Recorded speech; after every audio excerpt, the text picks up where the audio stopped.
শ্রীমদ্ভগবত গীতা ষোড়শ অধ্যায় দৈব সুর সম্পদ বিভাগ যোগ শ্লোক নম্বর 13।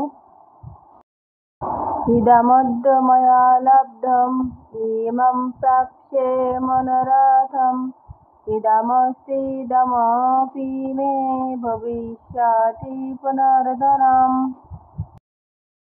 অর্থাৎ তারা ভাবতে থাকে যে আজ আমার এই ধন লাভ হলো, ভবিষ্যতে আমার এই আশা পূরণ হবে, আমার এত ধন আছে, পরে আরো ধন লাভ হবে। জয় শ্রীকৃষ্ণ, জয় গীতা। আপনারা গীতা পড়ুন এবং অন্যকে গীতা পড়তে সহায়তা করুন।